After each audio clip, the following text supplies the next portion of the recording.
Hello, everybody. Thanks for joining us from around the world for today's preparatory meeting for the Global Fund's 7th replenishment.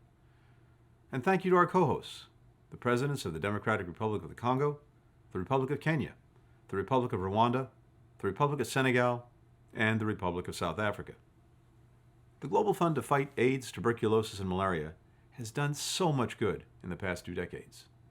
AIDS-related deaths have declined by 64% since their peak in 2005. While deaths from malaria have dropped by 30% from 2000. And between the years 2000 and 2020, an estimated 66 million lives were saved through tuberculosis diagnosis and treatment. By saving and improving lives at such a significant scale, the Global Fund has helped make countries stronger and more resilient as a whole. And this progress has been possible only because of the determined efforts of people around the world, including many of you here in this meeting. I want to commend the generosity of all the donors, including partner governments, philanthropies, and private sector companies that have stepped up to finance the fund, and the tenacious civil society groups and healthcare workers who've helped provide diagnosis, treatment, and prevention services around the world.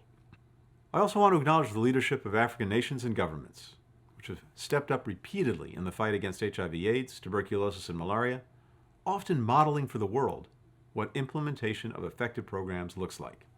The United States is proud to be a part of this critical endeavor. As the Global Fund's largest donor, we've contributed $17 billion to its work fighting these 3 diseases since 2004. Last year, we provided an additional $3.5 billion to support the Global Fund's efforts in the global COVID-19 response. And we've closely coordinated our assistance through PEPFAR, the President's Malaria Initiative, and USAID's tuberculosis program with the Global Fund to make sure we're having the greatest possible impact. But, as we all know, there's more work to do to preserve and expand upon the progress we've made, especially in light of the many challenges posed by COVID-19. COVID has made it harder, even impossible in some places, to deliver HIV/AIDS services in person, which has compromised care. COVID has disrupted the supply chains for anti-malarial medicines. Nearly 1/3 of all countries around the world have said that their malaria health services have suffered during the pandemic. And by overwhelming local health systems, COVID has led to fewer tuberculosis cases being diagnosed, which meant that last year we saw an increase in deaths worldwide from TB, the first rise in more than a decade. That's why the 7th Replenishment Conference later this year is so important. We need governments, donors, the private sector to keep stepping up to support the Global Fund's work to end these epidemics. We need multilateral and regional organizations to keep deepening their partnership and coordination to help us hit our goals faster. And we need to keep hearing from civil society members who are amplifying the voices of affected communities and holding us all accountable for progress. The United States is proud to host this year's Replenishment Conference. We're looking forward to working with other countries and partners to make it the most successful replenishment to date.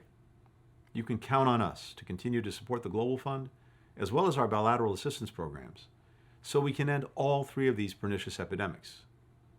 We'll also keep up the fight against COVID-19, so we can finally end this pandemic and its grip on health systems everywhere.